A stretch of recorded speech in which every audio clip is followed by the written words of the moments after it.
ಸರ್ಕಾರಕ್ಕೆ ಎಚ್ಚರಗೊಳಿಸಿದಾಗ ಸರ್ಕಾರ ಏನಾದರೂ ಒಂದಿಟ್ಟು ಎಚ್ಚರಗೊಳ್ಬೋದೇನೋ. ಅದನ್ನು ಕೋರ್ಟ್ ಮ್ಯಾಟ್ರ್ ಮಾಡಿದ ಕೆಲವೊಂದು ಪ್ರಾಮಾಣಿಕ ನ್ಯಾಯಾಧೀಶರು ಬೇಕಾಗ್ತಾರೆ. ಕೆಲವು ನ್ಯಾಯಾಧೀಶರಲ್ಲಿ ಸಹಿತ ನಾವು ನೋಡ್ತಾ ಇದ್ದೀವಿ ಇತ್ತೀಚೆಗೆ ಸರಿಯಾದ ನಿರ್ಧಾರಗಳು ಬರ್ತಾ ಇಲ್ಲ. ಅದರಲ್ಲೂ ನಿಮ್ಗೆ ಗೊತ್ತು ಅದ,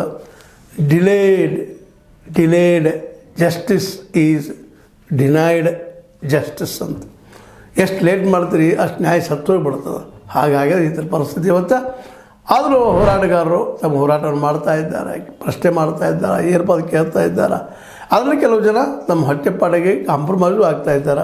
ಎಷ್ಟು ಬಂದಷ್ಟು ಬಂತಪ್ಪ ಇವತ್ತಿನ ಸಾಂತಿ ಅದರ ಸಾಗಿನಾಗ. ಯಾಕಂದರೆ ಇವತ್ತು ಮಾರ್ಕೆಟ್ ಆ ರೀತಿ ತುಟ್ಟಿ ಆಗ್ಯದ. ಮತ್ತು ಉದ್ಯೋಗ ಬರುವಾಗಿಲ್ಲ, ಇದನ್ನು ಮಾಡಬೇಕು, ಇದನ್ನು ಮಾಡಿದ್ರೆ ಬದುಕಿಲ್ಲ, ಸತ್ಯ ಹೊರಗೆ ಬರೋದಿಲ್ಲ. ಸತ್ಯ ಹೊರಗೆ ಬರಬೇಕಾದ್ರೆ ಕೋರ್ಟ್ ಮೆಟ್ಲ ಇರಬೇಕಾದ್ರೆ ಅಲ್ಲಿಯೂ ಖರ್ಚು ಇದೆ, ದುಡ್ಡಿದೆ, ದುಡ್ಡಿನ ವ್ಯವಹಾರ ಅದ, ವಕೀಲರು ಕೊಡಬೇಕು, ಅವ್ರು ಬದುಕು ನಡೆಸಬೇಕು. ಇವೆಲ್ಲ ಇವತ್ತಿನ ಈ ಮಾಹಿತಿ ಹಕ್ಕಿನ ಹೋರಾಟಗಾರರಿಗೆ, ಇನ್ಫಾರ್ಮೇಷನ್ ಆ್ಯಕ್ಟ್ ಹೋರಾಟಗಾರರಿಗೆ ಇವೆಲ್ಲ ಕಷ್ಟ ಆಗ್ಲಿಕ್ಕತ್ತವ.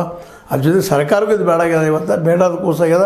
ಯಾಕಂದ್ರೆ ಭ್ರಷ್ಟಾಚಾರ ಅವ್ರು ನಿತ್ಯದ ಉದ್ಯೋಗ ಅದಕ್ಕೆ ಹೊಡೆದು ಬೀಳ್ತು ಅನ್ನೋದು ಈ ಅಧಿಕಾರಿಗಳದ್ದು, ರಾಜಕಾರಣಿಗಳದ್ದು ಒಕ್ಕೂಟ ಒಮ್ಮತದ ಅಭಿಪ್ರಾಯ.